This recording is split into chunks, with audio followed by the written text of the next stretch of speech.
Ambassador Kumar, with reference to the Russia-Ukraine conflict that you also mentioned in your intervention, at a time when the shadow of the conflict looms large over the entire region, and if we look at Prime Minister's visit to the region in its entirety, Poland and then Ukraine, what significance does it entail if we see the big picture?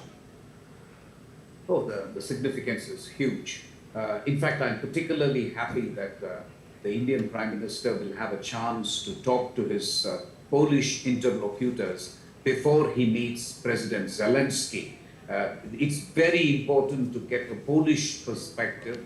Bear in mind that Poland was under Soviet occupation and then domination, if you like, for a long time. They understand Russia.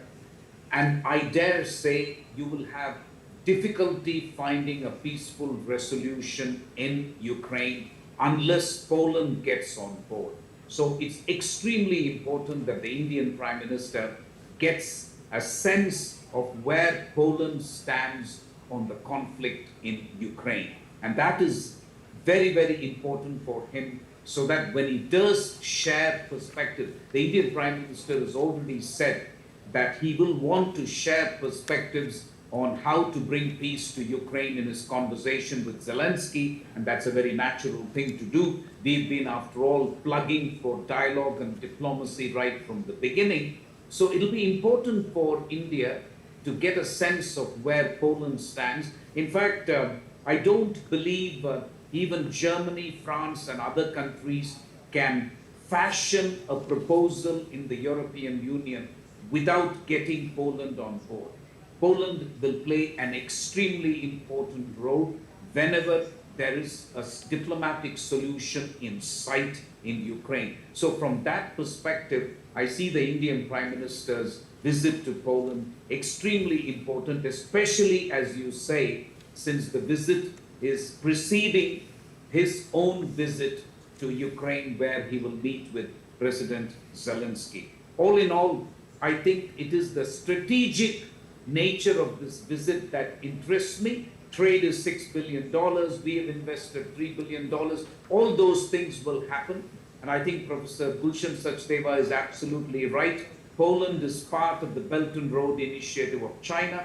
China has had a head start, and Poland has been doing a bit of balancing between ties with United States, ties with China, ties with Russia.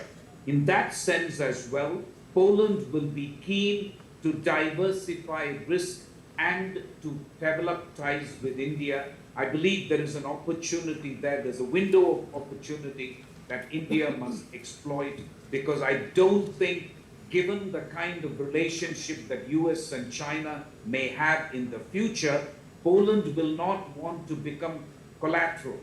They would not want to suffer collateral damage. So there will be a Polish inclination, if you like, also look at Indian market, also look at how ties with India can be developed. I think India must make use of this opportunity. So all in all, I think the visit could not have come at a better time. It could have come earlier in my view, but as I said, better late than never. Ambassador Kumar, also what makes this visit dramatic, if I may use that word, is that just a month ago, Prime Minister was engaging with the leadership of Russia, the other side of the conflict. And India happens to be one of the only few countries, and Prime Minister Modi is one of the few leaders who's able to engage both sides of the adversaries in this conflict. In that sense, how do the expectations rise even further? That could India play a more significant role as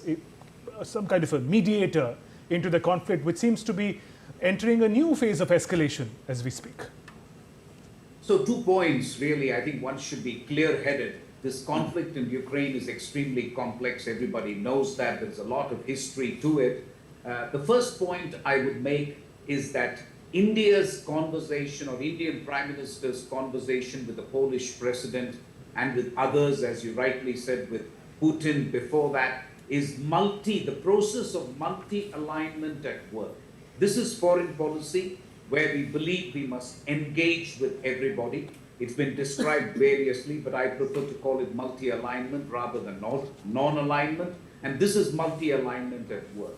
On your second point about whether a prospect for India to mediate, my diplomatic sense tells me that neither the timing nor India's own clout and influence is not there at this point.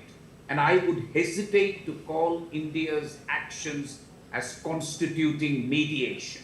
What I do see India doing is having conversations with the parties to the conflict, taking messages from one to the other, bringing its own weight to bear on the conflict by telling them repeatedly that no solution can be found on the battlefield, you must negotiate. So all those things the Indian Prime Minister can do. But I do not want to use the word mediation. I genuinely think we don't have the agency to do it. And as Professor Sachdeva said, the timing is not right because both countries appear to be going at each other. There is an intensification of the conflict both in Donbass and in a place called Kursk. Both countries have not reached the point of exhaustion. It's only when both parties reach the point of military exhaustion can diplomats move in and the possibility of mediation can be talked about. So for these reasons, I see the Prime Minister being a messenger of peace. I do not see him as a mediator.